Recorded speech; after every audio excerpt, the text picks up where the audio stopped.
Fala galera, hoje estamos aqui com o Duzão, o cara que me ensinou a tocar contrabaixo, olha só que bênção, hein? Amém. E a gente vai estar falando um pouquinho sobre toda a história aí lá de trás, lá que é a minha primeira banda, né? Eu tive com esse cara aqui, então foi o começo da minha trajetória musical também, e hoje se eu vivo de música, com certeza esse cara aqui ele tem total consequência nisso, né? Seja bem-vindo, meu querido, ao Pod Sonora! Tamo junto. E ele também é meu advogado, né? Então, né? Estamos todos juntos, na verdade. Então, Duzão, que na verdade, queria te agradecer, né, cara? Porque se hoje eu sou músico, né, cara? É porque você iniciou lá atrás, lá. Eu não sabia... Em que ano que a gente tá falando? Vamos, acho que 2003. 2003. 2002, 2003. Isso. Como é que era o nome da banda? BNT, né? Vamos simplificar, né? BNT, isso. Bicuda do Tatu. Gente, isso é uma trajetória lá que começa em 2002. Eu tinha uns 12 anos, 11 anos, quando eu comecei a tocar instrumento musical, né? Eu comecei a tocar violão e a minha vida, graças a Deus, me apresentou o Du. E numa loucura, e nem sei como, não lembro, não sei se você lembra como a gente montou essa banda. Foi meio que rolou, né? A gente tinha o Renan, que era nosso amigo. Tinha o Renan, que era amigo em comum. E eu e o Renan, a gente tava com a ideia de montar. Eu já tive uma banda antes. E daí eu sabia... Qual era o nome do? Rataplan. Rataplan? Rataplan. Que massa. Rataplan. Com quem que era, Du? Era com o Diego Boff, com o Matheus e com o Renan, que não mora aqui mais. Nenhum deles moram mais aqui. Mas... a gente tinha uma banda e daí eu... Você era cantor da banda? Eu era cantor. Garoto, é bom! Eu cantava e daí veio uma conversa uma vez com o Renan, eu era muito amigo dele. E daí ele falou que conhecia você e conhecia o Arthur. O Arthur. Isso. Uhum. Falei, vamos conversar, né? Vamos lá! Aí eu lembro que a gente sentou e conversou e a gente não tinha batera. Daí eu falei, o batera eu tenho... Ele, o nosso amigo Charlão. Charlão. Tá louco, né? Como é que... E daí a gente se reuniu e já na primeira conversa a gente já formou a banda sem nome, né? É verdade, cara. Eu não lembrava. Foi na tua casa essa conversa ou foi lá em casa? Eu acho que foi na sua casa. Foi lá na minha casa. Que nós fizemos lá na tua casa. Nossa, cara. Olha que bacana, bicho. E daí a gente falou, vamos montar. E daí só que ninguém sabia nada direito, né? Aí que tá. Detalhe, galera.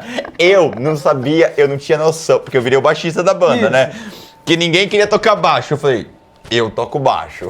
Aí esse aqui sabia, tinha uma noção, né, do contrabaixo. Ele falou, é tranquilo, eu te ensino ali onde você tem que colocar o dedo e vai. Eu falei, beleza. Cara, você tem noção que você apresentou o instrumento que faz parte, que é hoje, que é o instrumento que eu mais amo na vida?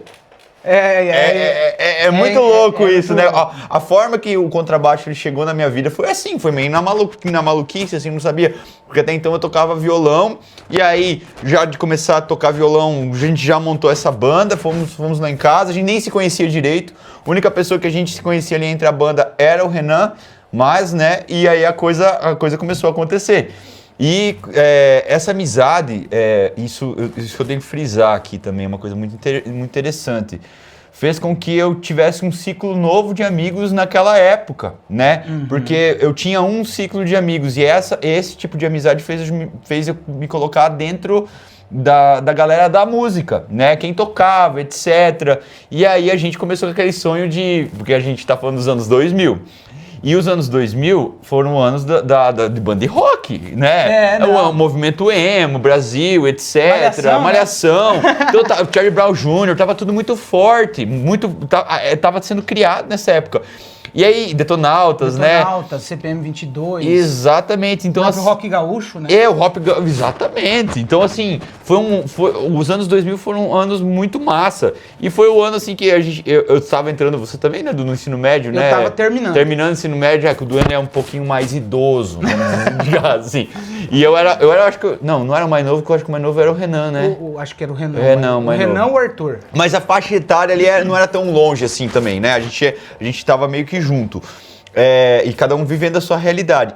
Só que a gente tinha o mesmo propósito, a gente queria muito tocar. Porque, gente, aí a gente montou a banda e assim, a gente não sabia nem o que a gente ia tocar de repertório, não tinha noção nenhuma de mercado musical, não tinha noção de nada, na verdade, né? A gente tinha vontade. O meu pai e a minha mãe, meu pai sempre fez brick de som, e ele trabalhava com isso, né? Então eu sempre tive som, né, na minha casa. Então a gente decidiu ensaiar lá no meu quarto. Gente do céu!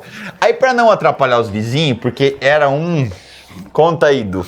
Era uma bateção de lata. Meu Deus! Que os vizinhos ficavam loucos. Começava às 1h30 da tarde e terminava às 8 da noite. E nós felizes da vida. E não tinha ar-condicionado, não tinha nada. Colocava um colchão na janela. Um colchão na porta. Pro som não sair. E pensa, 4 homens dentro do quarto suando a tarde inteira, gente.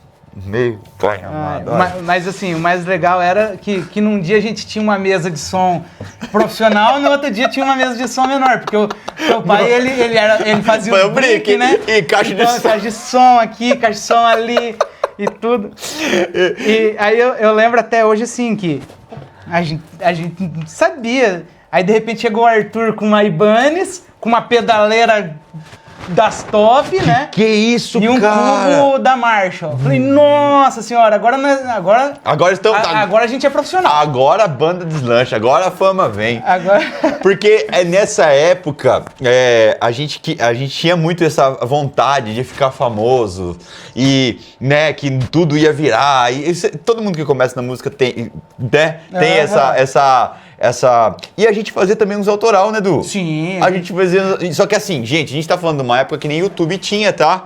Então, assim, gravar era raríssimo conseguir gravar. E a gente tentou... E nós tentamos. Era som de Vegas, craqueado, gravando música no microfonezinho, aquele microfonezinho branco de PC. Eu lembro uma vez que o Charles era o nosso batera. Ele gravou com esse microfone no PC na casa dele, que ele morava numa casa de madeira e ficou uma sonzeira, porque a acústica lá era muito boa. E a gente tentou aproveitar, só que assim, como nós íamos com a cara e coragem, a gente não sabia nem como é que gravava com metrônomo, a gente não sabia fazer uma pré-produção, a gente não sabia o passo a passo de gravar uma música. Então ninguém chegou pra nós e falou, é assim, piazada. A gente pegou e tentava fazer do jeito que tava na nossa cabeça, tá entendendo? Cara, mas só que assim, é aí que é muito incrível isso, porque eu sinto falta disso hoje em dia. Essa atitude que nós tivemos no passado, Du, de querer fazer a coisa acontecer, correto? Querer ter uma banda, por todas as dificuldades que tiveram, mas a gente fez, entendeu? A gente encarou a precariedade de não ter informação, tudo. A gente chegou e fez, a gente tocou, a gente ensaiou, a gente tentou gravar. Então, cara, foi um começo muito legal, porque também tinha muita risada no meio, né? Não, tinha muito, assim, e o gostoso que era assim, cada fim de semana parecia que tinha um aniversário e a gente tava tocando, e não era só a gente. Aí juntava 3, 4 bandas e na garagem do aniversariante e rolava a festa, né? Porque nós estamos falando da cena de Palotina, né? Da cena de rock de Palotina nos 2000. E tinha muita banda. Tinha muita banda. Nessa época. A gente tá falando no mínimo, Palotina tinha 6 bandas. Sim, pô, uma cidade de 30 mil habitantes para 6 bandas, hoje não tem nenhuma. Hoje não teve. Esse é o... Então, assim... E a gente era unido, né? Isso que era legal. Aí que tá. Tinha concurso de banda. Tinha concurso de banda. A gente se divertia. Sim. Era... E assim, outra coisa, né? A gente fez turnê. A gente fez turnê. É verdade, velho. É verdade. Nós tocamos no Santo Agostinho. Tocamos. É verdade, cara. Eu lembro. Nossa senhora, olha. Não, mas foi... Cara, eu acho que foi um começo muito massa mesmo, porque o som também não era bom. A gente não tinha, por exemplo, hoje, você vai no Paraguai, você compra caixa ativa lá, vem já com som pronto. Não, era a potência que tinha que levar, mesa de som de um jeito, cabo, que no microfone que não era bom. Cara, era complicado. Esse começo não era por amor mesmo. A gente sentiu, era querer mesmo. Era querer. E a informação, assim, por exemplo, o cara lá improvisa e tal. Cara, a gente não sabia improvisar. A gente começou a estudar porque eu lembro muito bem que daí eu comecei a tocar baixo e eu precisei aprender a tocar baixo, porque eu não sabia tocar baixo. O Du, ele me ensinou ali a colocar os dedos, mas eu queria entender, né? E aí tinha o Dudelai, né? Que hoje o Dudelai trabalha conosco aqui na escola, né? Na Sonora. E eu lembro que eu ia fazer aula com ele de tarde, né? Porque eu falei, cara, eu vou me aprimorar, né? Eu quero entender. Porque o Du era o único baixista que tinha em Palotina na época, e né? um excelente tecladista. Putz, eu acho que em Palotina, na época, assim, como tecladista que eu lembro que tocava muito era ele e o Léo, né? Exatamente, ele e o Léo. E os dois eram baixistas Fenomenais também, né? E o Du Delay que deu o nome, né? Foi o Du Delay que deu o nome da nossa banda, é verdade. Ele é o autor da obra. E é massa que essa galera, gente, que a gente tá falando aqui, recentemente a gente fez até o Rock no Pelim, e eu acho que é o único rolê que reúne tudo eles de novo, né? Tá tudo lá, o Zé, o Beto. Aí tem o Manu que não tá aí, mas quando vem pra cá... É da cena, né? É da cena. O Edilson, que hoje tá em Assis, que era da nossa época. Então, assim... Tem o Bugiga. Bugiga, o Renan. O Renan. Eu acabei tocando com o Renan num futuro depois também, né? Porque nessa época também existia... Lembra lá era uma face, né? Que eu acho que era uma face o nome da banda, né? Não lembro direito. Mas eu lembro que era na casa do Piazão lá e a gente ia tocar lá atrás também, lá. Teve uns rolês que a gente foi lá. Sim. Cara, era incrível mesmo, porque nós estamos falando de uma época em que eu, pelo menos, estava ali no ensino fundamental, indo pro ensino médio, e tudo isso estava acontecendo ao mesmo tempo, e o Malhação rolando na televisão, a gente era muito influenciado, não era igual hoje que tem TikTok e tal, tudo que passava na Globo viralizava, entende? Então assim, a tocou gente... no Faustão Era top, ou a gente, o ápice pra gente assistir clipes era no MTV, né? MTV. Quem tinha MTV ainda, né? Exatamente, quem tinha MTV. Então foi uma época assim que era escasso, mas tudo que a gente conseguia extrair era muito... A gente aproveitava demais aquilo, né? A gente aproveitava ao máximo, porque aquilo... A gente sabia que, cara, igual assistir Dragon Ball, era de tarde, na Band, tal hora, em um episódio. A gente ficava o dia inteiro esperando acho que era 3 horas da tarde, 3h30, não lembro, aquele horário pra poder assistir e falar, cara, assisti mais um episódio. Hoje, você vai na internet, você tem o inteiro. Meus filhos mesmo já terminaram de assistir todos os Dragon Ball, porque você assiste, né, entende? Mas então a gente tá falando de outra época, de outra pegada, de outra, digamos assim, parece que era até outro mundo, né? Época da internet de escada e época do SMS. Né? Caraca, Du. Era uma... Esperar até meia-noite pra poder conectar? Senão não conversava. E nós todos... Você tinha Mirk, né, Du? Mirk. Você tinha Mirk. O MSN era o ápice da conversa. Porque né? assim, gente, pra quem vocês estão pegando agora aqui, ó, Mirk, gente, foi acho que a primeira rede social, rede de conversa aberta. Eu acredito que foi a primeira. Porque, cara, você tinha que conectar no negócio lá. Era um programa, o programa você entra no servidor, aí pra você entrar nos canais, que tinha, cada cidade tinha seu canal. Era muito... não era fácil, tá? Era uma coisa assim meio burocrática pra vocês entenderem mexer. E aí, logo após isso, claro, daí, que nem você falou que teve o MSN, na verdade, a onda do MSN até foi mais tempo, né? Porque a gente ficou... era onde a gente conversava, na verdade.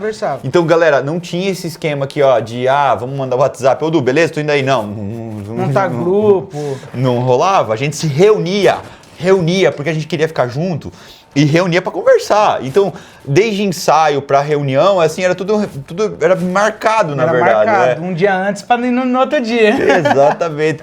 Cara, e os repertórios, também voltando a falar da BNT, né? A BNT. BNT.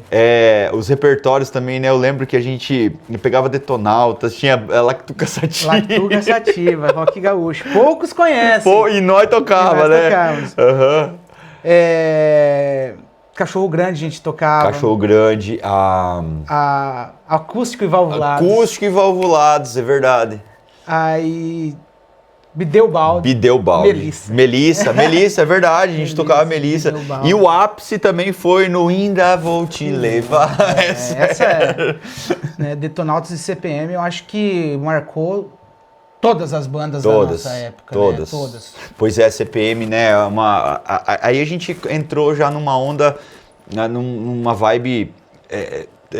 vamos dizer assim, o Detonautas do CPM e Charlie Brown também posso colocar. A gente não tocava Charlie Brown, né? Mas desses outros dois ali a gente tocava, porque era difícil pra caramba, né? Charlie Brown Nossa senhora. era complicado. Mas assim, eu acho que moldaram até a nossa personalidade musical, né, cara? Muito, muito, muito. Eu acho que a personalidade musical que o CPM e o Detonautas trouxeram na época era algo que era totalmente diferente de um Raimundos, que era uma sonoridade mais pesada, mais coerente na batida, vamos colocar. Na batida, o Detonautas CPM já veio com uma distorção diferente, com efeitos. Com uma pegada com teclado. Sim. Com um conjunto sonoro completo. Exatamente isso, Du. E assim, são músicas que, se você parar pra analisar, a gente escuta até hoje. Sim. É as mesmas músicas. E elas são músicas que, e assim, a gente tá falando de 30 anos já, né? Porque o anos 2000 a gente já tá quase em 30 anos de música. Então assim, quando a gente falava lá nos anos 2000, as músicas de 80, a gente tá dando o mesmo tempo hoje pra aquilo, entendeu? Então assim, outra coisa que me marcou também muito nessa época, né? É a questão de você gostar de um instrumento musical, né? Eu lembro que, cara, a gente, quando conseguia trocar de contrabaixo, meu Deus, que é esse baixo, não sei o quê. E, essa guitarra, igual quando você falou do Arthur ali, que ele comprou Ibanez. Nossa, o que é uma Ibanez? E aí a gente começou a estudar sobre isso, entender. Cara, era incrível essa vibe, né? Eu lembro que, assim, o meu sonho era comprar um violão Takamine. Ah, é? Meu sonho era um violão Takamine. Por quê? Porque um dia eu assisti na sua casa que você me apresentou o DVD do Roupa Nova? Roupa Nova. Do Roupa Nova. Cara, aquele DVD pra mim, ele marcou a minha... Ele marcou a minha história, porque assim... O acústico, né, deles, né? Qualidade sonora, em música, e assim... E não era a vibe que a gente tocava. Não, era totalmente diferente. Mas foi em qualidade sonora, eu acho que não tem um DVD pra pegar igual deles. Não tem. Eu concordo plenamente. Musicalidade também, né? A musicalidade deles é fora de comum. E daquele dia em diante, ele falou assim, um dia eu vou comprar um violão Takamine. E eu lembro que eu fui comprar meu violão Takamine, meu primeiro violão Takamine, né? Que hoje nós já estamos indo...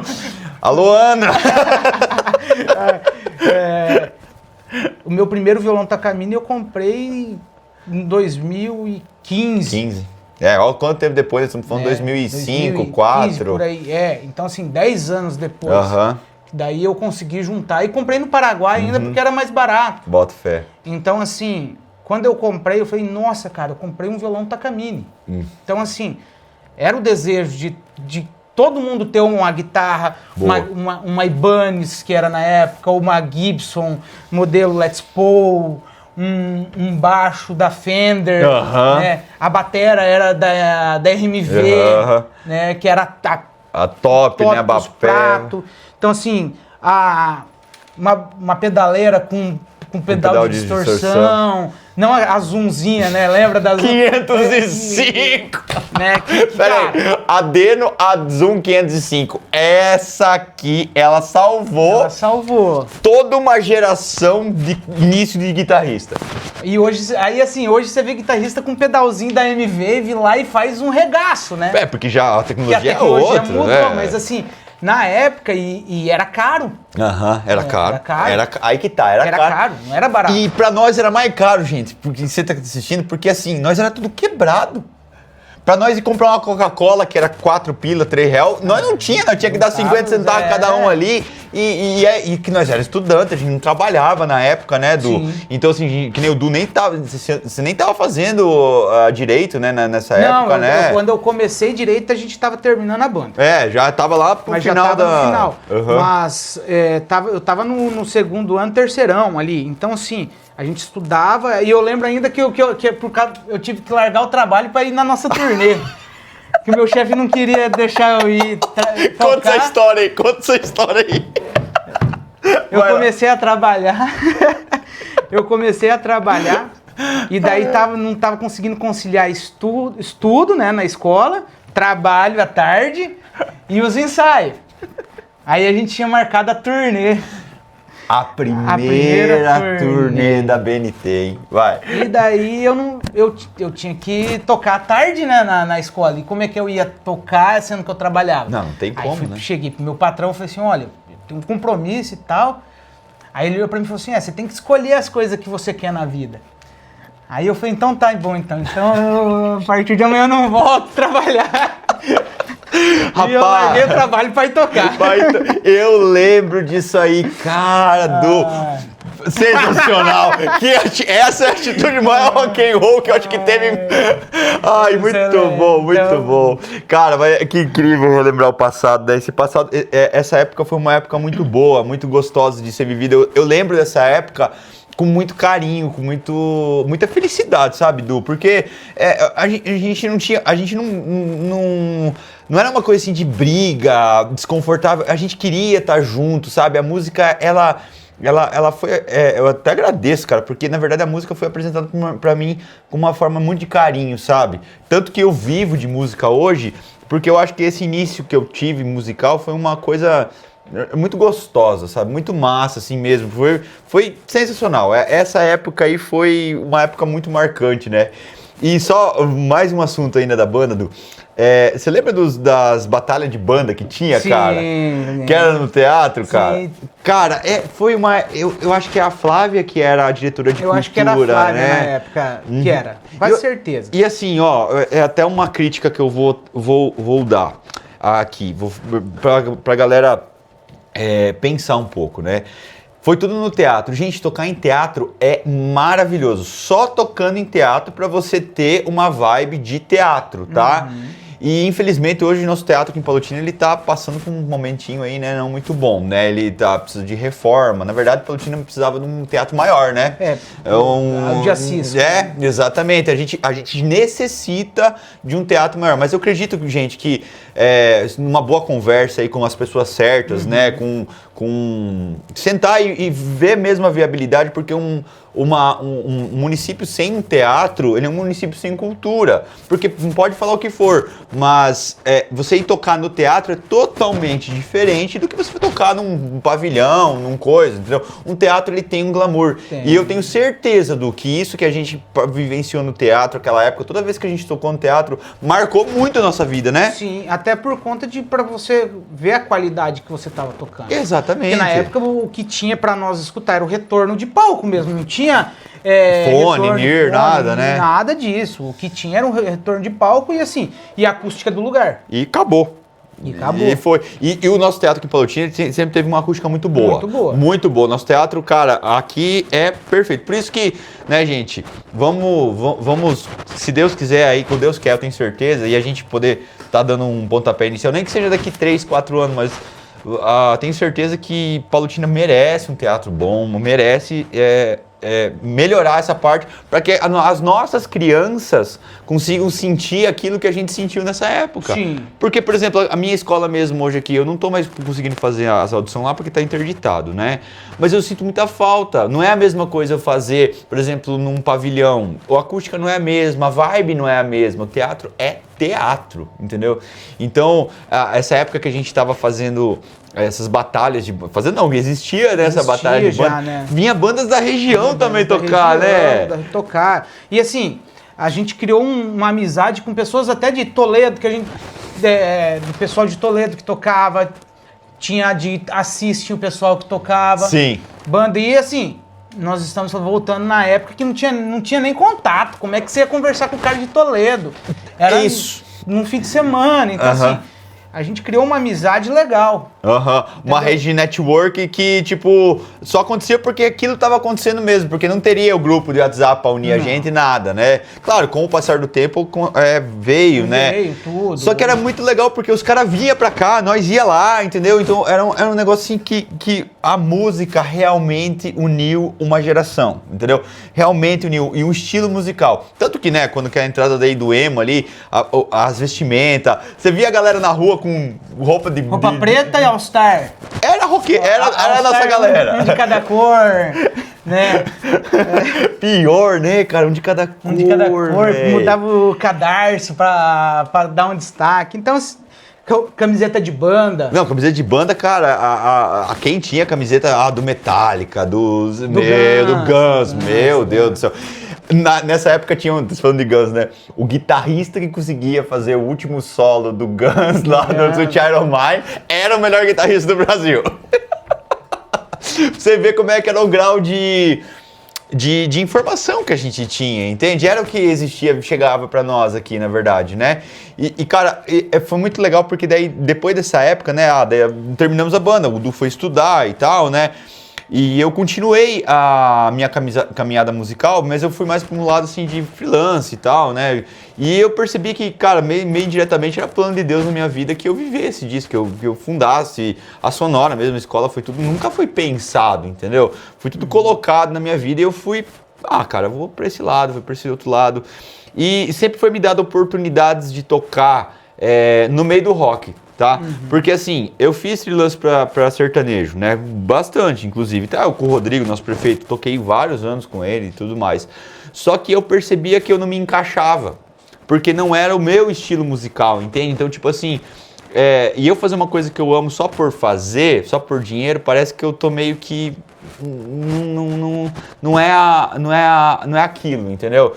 Então, com o passar do tempo, ali a gente já vamos entrar ali em 2008, 2009, por aí, começou a ter pubs na nossa região, correto? Então Cascavel abriu, Hooligans, Toledo, etc. Tinha uns outros, Rondon, tinha um Bunker, Foz e tudo mais. Então essas pubs começaram a absorver toda essa galera que veio, que desde essa época começou a tocar e queria espaço para apresentar. Né? Que foram, cara, teve bandas, a Jam Session mesmo. A Jam Session é uma banda de Toledo que tem quantos anos? Tem 30 anos, cara. Eles tocaram agora em Toledo, em Assis. Em Assis, né? Os caras são sensacional. Então, assim, e existe muito músico bom, cara. Em Toledo mesmo, a cena de Toledo, cara, ali é um ninho de músico que eu conheço um monte. Cascavel, quando eu fui fazer faculdade em Cascavel, aí eu conheci mais um monte lá. Você vê, cara, como que é massa. E cada músico tem um estilo, cada pessoa tem uma forma, né, de lidar com o instrumento, né? E isso é muito massa. E com esse passar de tempo, assim, de tocar com a abertura dessas casas de show, começou a ter mais espaço para você também poder rentabilizar para você tocar rock and roll, né? Porque assim, senão você não ganhava nada. Né, você ficava ali, você não iria ganhar o pão de cada dia, né? Não adiantava você comprar o baixo mais caro lá, só que você também não traz dinheiro para casa, digamos assim, né? Mas isso foi um aprendizado muito grande na minha vida, na verdade, né? Essa parte toda ali de tocar, entender o mercado musical e tudo mais, né? E depois disso, né, graças a Deus, aí, né, Duda, a gente até ficou sem conversar um tempo. Não é que eu ia conversar, mas assim, a gente... a vida, né? A vida me colocou pra um lado, a vida colocou você pro outro, mas nunca perdemos a amizade. Não, sempre, né? O Du vinha aqui, a gente se encontrava na rua, era 10 horas de... 10 horas de conversa. Aquela coisa lá. E aí, ó, como é que é as coisas, como é que Deus faz, né? E aí eu fiz acampamento, o Du também fez acampamento, né, Du? Sim. E aí no acampamento aí Deus acabou meio que unindo nós novamente aí pra uns propósitos muito loucos aí, na verdade, né? O Du, ele também agora já serviu, que pra quem não sabe o que é acampamento, pessoal, é um retiro da Igreja Católica, tá? Na qual você vai no meio do mato e fica 5 dias. Praticamente. Basicamente isso aí. Isso. E aí, só que se você não é campista, faça acampamento. O acampamento, eu sou fruto de um acampamento, o Du também é fruto de acampamento. O acampamento muda a vida da pessoa, muda o propósito, faz você enxergar Deus, às vezes, de uma forma que você nunca viu na sua vida, né? Você aprende o que é amor. Exatamente. Acampamento muda a vida, salva vidas. Salva vidas. Então, acampamento é treinamento, né? Então você sai de lá revigorado, você sai de lá outra pessoa, né? Eu mesmo, você, né, Du? Sim. Você tem testemunho também para isso, né? E legal que o Du, como músico, então ele também já foi chamado para ministérios, né, Du? Para você tocar. Já tive a oportunidade de tocar no Sênior de Guaíra. E foi... Eu falo que eu tava adormecido, né? Eu vinha na caminhada, mas o violão num canto, eu no outro, e daí quem me chamou? O Rodrigo. Rodrigão. O Rodrigão. Alô, assim, Rodrigão! Um abraço, Rodrigo. Meu alvo. Meu alvo é o céu. E ele me convidou, falando assim, Du, topa servir na música comigo? Falei, cara, faz tanto tempo, né? Falei, mas bora. E lá, novamente, veio o despertar da música, né? Porque que massa. Eu sempre tive o privilégio de estudar música desde os 8 anos de idade. Toquei 10 anos na banda municipal de Palotina. Então, instrumento de sopro, depois teclado, violão, toquei um pouquinho de baixo, guitarra. Então, assim, a música sempre esteve presente na minha vida. E o acampamento me despertou, resgatou o Eduardo músico novamente. Que legal, onde no acampamento, e foi um desafio, foi um chacoalhão. Gente, não é fácil não, tá? Porque é 5 dias aí que você tem que ficar lá tocando lá e não é pouca coisa não, né, Edu? É desafiante. É desafiante. É desafiante. Não é você pegar, ensaiar e tocar uma noite. Não mesmo. 5 dias. E daí você tá ali no meio de pessoas incríveis, de músicos exemplares. Marcelinho, baterista, o Adriano, tecladista, cara. Né? O Rodrigo, então, sim. Cara, eu aprendi muito com eles ali. E você foi pra cantar e tocar violão, né? Cantar e tocar violão. Legal. No final das contas, só fiquei cantando. Larguei o violão de lado e cantei. Terminei cantando. Não, beleza. Não, toquei baixo no acampo. Que legal. Então, assim, tudo isso me reativou a parte musical. É onde eu voltei a fazer aula de canto. Que legal. É onde eu voltei a tocar o violão quase diariamente para praticar. E isso eu falo que para mim, além de ser o estudo, é uma terapia. Claro que é. É isso que eu ia chegar. Eu comecei a voltar a ter aquela terapia que eu tinha de antigamente. Que legal, Du. Né? Porque eu também já tentei na minha vida sair da música, mas quanto mais eu tentei sair, mais a música me pegou de novo. Porque é aquele esquema sobre a gente falar sobre o plano de Deus na sua vida, né? E a música, ela é algo assim que, se você consegue levar para esse lado que você está falando, sobre a questão terapêutica mesmo, cara, não tem coisa melhor, tá? Não tem coisa melhor, porque a música, ela é um sentimento, né? Música é a arte de manifestar os sentimentos perante o som. Então, não tem como você explicar aquilo que você sente numa música. Não é palpável. Não é palpável. Por exemplo, você vê uma cor vermelha, você fala, aquilo é vermelho, agora você escuta um acorde, você vai falar qual é a sensação daquele acorde? Para você vai ser uma, para mim vai ser outra. Então a música, ela é uma arte além, na verdade. Ela tem esse misticismo, né? E assim, muito, muito injusto também da nossa parte se Deus deu esse dom para nós e nós não usássemos para Ele. Correto? É a mesma coisa que enterrar. Então assim, você que tem um dom, mas o meu dom é ministrar, o meu dom é cozinha, o meu dom... Cara... Bora colocar para Deus o teu dom, Deus deu ele. Se você deixa ele enterrado, é tipo uma desfeita que você está fazendo para Deus, na verdade, sim, né? Eu acho que tudo que Deus te dá, você tem que entregar a Ele. Exatamente. Né? Então, e de bom coração. De bom coração. Tudo que eu hoje, né? Tudo que eu faço por Ele. Amém. Né? Eu trabalho por Ele. É lógico que a gente tem que ter nosso trabalho, a gente tem que ter nossa vida cotidiana, mas que seja feito à vontade dele. Exatamente. Né? Às vezes é difícil a gente falar assim, a vontade dele. Mas... É difícil, cara. Às vezes a vontade dele não é a nossa. Exatamente. E a gente tem que aprender a entender isso. É difícil, não é fácil. E obedecer, né? E obedecer. Mas o propósito dele, ele não erra. Não. Ele sempre tem um plano melhor que o nosso, né? Ele não erra. E ele não te dá a cruz maior que você não possa carregar. Com certeza. Se a tua cruz é grande é porque você aguenta ela. Porque você é forte, você aguenta. Então eu penso sempre dessa forma. Então, o que eu posso fazer, até eu falo assim, o que eu posso fazer para falar do nome de Jesus, de Deus, eu faço. Eu não... tanto é que a gente conversa, 90% da nossa conversa é sobre a igreja, sobre o acampamento. Sempre entra, né? Não tem como. E quem é campista sabe. Se vai num churrasco, tem a rodinha dos campistas e dos não campistas. E daí os caras ficam bravos. Fica bravo, né? Os caras ficam bravos. Assim, mas é aquele negócio. Faz o acampamento que você vai estar no grupo. Não é que a gente quer excluir, mas é que tem coisas lá que você vai viver que só vivendo lá para você entender. O acampamento traz uma união que é muito grande. É muito grande. Então, é o amor de Deus. É o amor de Deus, exatamente. Né? Então, e o mais gostoso é você pegar, igual, você. A gente tem uma amizade há quanto tempo? Sim, desde lá. E o Rodrigo eu conheço de quando ele tinha a primeira dupla dele, cara. Nossa Senhora, também, então, é há assim, anos. É há anos. Então, assim, tem outros amigos campistas. Então, e ver que tá todo mundo servindo, indo no caminho de Deus. E isso é bonito. Isso é muito bonito. Então, isso é gostoso, é gostoso, sabe? Eu lembro do que, quando eu saí do meu acampamento, e uma coisa que eu prometi pra mim mesmo é que eu nunca mais ia ter vergonha de falar sobre Jesus. Eu tinha vergonha, porque primeiro por falta de conhecimento correto, assim. Mas eu lembro que eu falei assim, eu nunca mais vou ter vergonha de falar de Jesus. Eu vou falar pra todo mundo, igual você falou.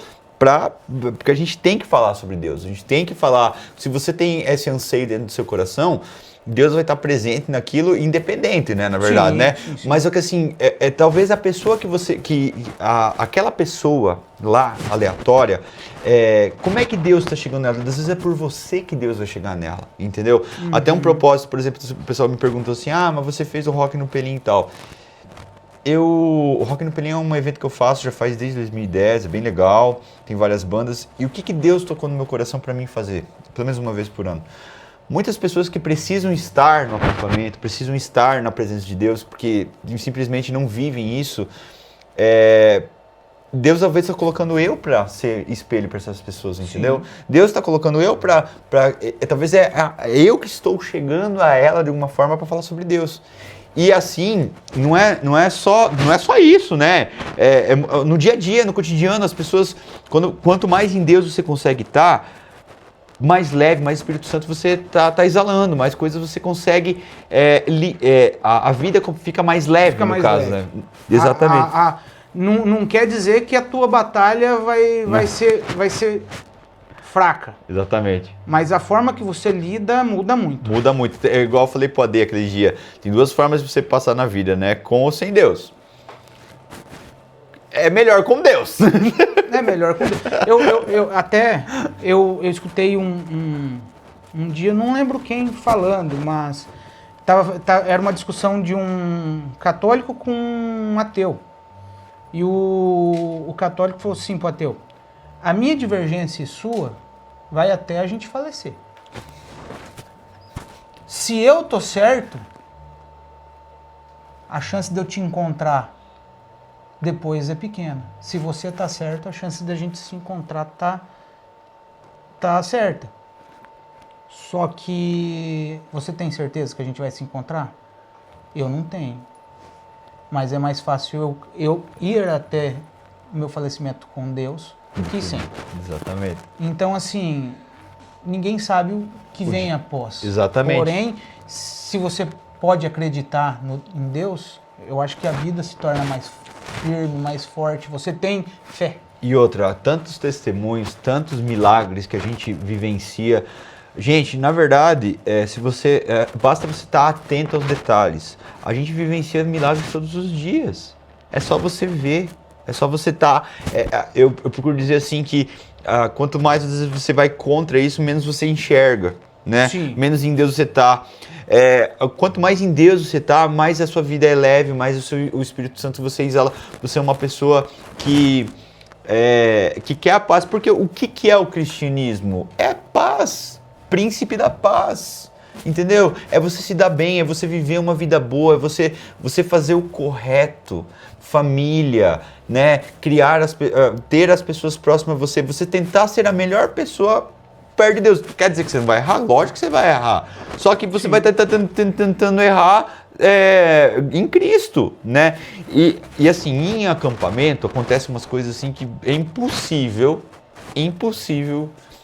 uma pessoa não ver Deus lá. O Renato, vou dar o exemplo do Renato. O Renato, quando antes de fazer acampamento, ele era ateu. Eu cheguei para ele e falei assim, então tá, você vai para o acampamento e se você me convencer até o final do acampamento que Deus não existe, você não vivenciar Deus lá dentro, eu viro ateu também. Você vai me convencer que coisa. Mano, era o segundo dia do acampamento, ele já tava me dando beijo e abraço e falando obrigado por me apresentar esse Jesus que eu nunca tinha visto na minha vida. É só estar aberto, exatamente, obrigado. Aberto a querer o Espírito Santo para dentro de você. E aí a tua vida transforma, né? A tua vida vira outra, as bênçãos vão ser diferentes. Você tem que ver quantas bênçãos Deus derrama quando você o serve, né? E isso é maravilhoso. Isso é maravilhoso. Então, gente, testemunho meu, testemunho do Dudu, para você que não fez acampamento, talvez Deus chegue para você de outra forma, né? Talvez entende de outra religião, mas se Deus tá tocando seu coração de alguma forma, procura Deus. Tenta achar Deus, entendeu? Não importa a forma que você vai achar, mas importa que você esteja nele, porque a sua vida vai mudar estando nele. Porque eu digo por mim, gente, cara, minha vida era desgraçada, essa é a verdade, entendeu? Era beber todo dia, eu não tinha controle do meu corpo, a minha mente estava um 8, era um descontrole total. Como é que você vai ser um líder de família, líder de empresa, se você não tem corpo, mente e alma alinhado? Não tem como. Não existe, você só consegue isso em Deus. Correto, Du? Correto. Assim, eu fiz alguns outros treinamentos, eu falo, que não era da parte religiosa, né? E sempre eles falavam que a nossa vida ela tem pilares. E nos treinamentos eles falavam assim, a gente não... No treinamento nós não trabalhamos o único pilar que é a fé. E é onde o acampamento trabalha. Ele trabalha a fé, ele trabalha o teu pessoal, ele trabalha a tua família, a tua parte familiar, a tua parte empresarial. A parte de trabalho. Então o acampamento ele trabalha todas as áreas da tua vida. Isso é verdade. Tem gente que fala assim, eu não vou no acampamento porque só vai rezar. Cara, você vai rezar. Mas tem muito mais do que rezar lá dentro. Exatamente. Porque é impossível você ter outra transformação que teve com a gente só... Não, pelo amor de Deus, não entenda mal, mas só rezando, talvez para a pessoa que nunca rezou não iria fazer sentido. Exato. Não iria fazer sentido. O acampamento ele faz sentido no momento que aquilo te toca. Então só vai se você nunca rezou na tua vida, esquece, gente. Você não vai ter vida de oração de hoje para amanhã. Jamais. Até o AD mesmo fala nos acampamentos, fala assim, cara... Mas, eu acho difícil rezar em acampamento, mas você tem vida de oração fora dele? Você só tem vida de oração se você... Oração é uma decisão. Você tem que decidir do teu dia, pegar ali 10 minutos que seja e colocar para oração, para você joelho no chão, entendeu? No chão. Se você é pai de família e está escutando isso, o teu filho só vai ajoelhar se ele vê você ajoelhar. Não adianta a mãe ficar ajoelhando, não. Tem que ser o pai que está ajoelhando. Mas o meu pai não ajoelhar. Quebra esse círculo. Pai que ora tem família unida. Tem que estar lá no chão ajoelhado. Tem que orar. Só que no acampamento, voltando, né? O acampamento é isso que o Du falou.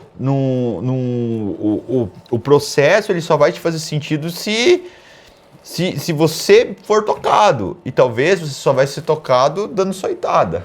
Exato. Tem tudo. Eu falo assim... O meu processo de conversão começou no meu acampamento. Mas eu fui convertido no acampamento da minha filha. Que legal, cara. Cada testemunho. Entendeu? Então, assim, foi no momento que tem de família. Que legal. Aonde foi o meu... o tapa final, vamos colocar. O meu acampamento fez muito sentido, tudo. Porém, veio uma pandemia onde a gente não podia ir mais na igreja. Então, querendo ou não... Você fez em 2019 o acampamento, né? Isso. E fé, religião, é uma chama que eu falo. Né? Você tem que estar próximo. Você tem que estar próximo e você tem que sempre colocar a lenha para alimentar, porque senão a chama apaga. Isso. Você tem que colocar. Então, é aonde... a gente vai servir, aonde a gente vai na missa. Participa de movimentos, né? Por quê? Porque você precisa colocar lenha na tua chama, senão ela vai apagar. Exatamente. E tem que estar próximo de pessoas que também te acendem a chama, né? Exato. Então, a pandemia veio e eu, recém-saído, antes eu não tinha uma vida de oração, nada. foi natural abaixar meu fogo. E quando veio o acampamento da minha filha, veio o tapa.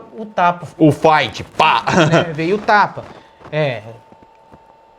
Falando algumas coisas pra mim, e aonde eu falei, cara, eu preciso mudar. Eu preciso ser uma nova pessoa. Que legal. Preciso ser um novo homem em Cristo. Que legal. Então, foi dali para frente que é onde eu servi, onde eu me entreguei a minha vida ao servir. Que legal, Du. Né? Então, eu falo assim, quando eu posso, eu com certeza vou estar servindo no acampamento. Quando eu sou convidado, já tive que dar não servir. Não dá para ir, né? Mas a grande maioria dos convites eu pude servir. E cada servir é algo melhor, você vê um testemunho, você é uma conexão a mais. Aquele negócio, né? O acampamento ele acontece independente da gente estar lá ou não. Deus vai agir, que não é nós que faz o acampamento. Então, se você quer beber da fonte, você tem que estar lá. Tem que estar lá. Exatamente, mas claro, né, não é sempre, senão a gente vive só em acampamento também, né? Então tem que ter um pouco de coerência. E Du, mais uma pergunta aqui, porque já estamos quase finalizando. Mas onde entra São José na tua vida? São José? Bom, então vamos voltar um pouquinho. Primeiro lugar, meu nome é Eduardo José. Olha, que legal, cara! Meu nome é Eduardo José. A minha família, de pai de mãe, é de Alto Piquiri, onde tem o santuário de São José. Mas até aí tá tudo tranquilo, vamos colocar. Mas São José, ele chegou na minha vida em 2024, onde eu comecei a ouvir falar de São José. Ah, legal. Né? Não me lembro exatamente quando, tá? Mas eu fui em Alto Piquiri numa missa de São José, mas eu não era devoto a São José. E em janeiro de 2024, isso. Eu fiz a minha consagração a São José. Legal. A Ana me convidou, vamos fazer. Eu falei, vamos. E dali em diante, a consagração de São José é um estudo voltado a São José também, além de orações a São José. Mas você estuda a vida de São José e não tem como você não se apaixonar por ele. O homem que não sabe quem é São José não é homem. Não é o homem, é verdade. É um menino. É bem isso aí. Porque assim, São José, o espelho que ele é para um homem, não tem como você ter uma figura, não se espelhar nele. É verdade. Né? É verdade. Como pai, como homem, como trabalhador, como tudo. Tudo. Esposo. Né?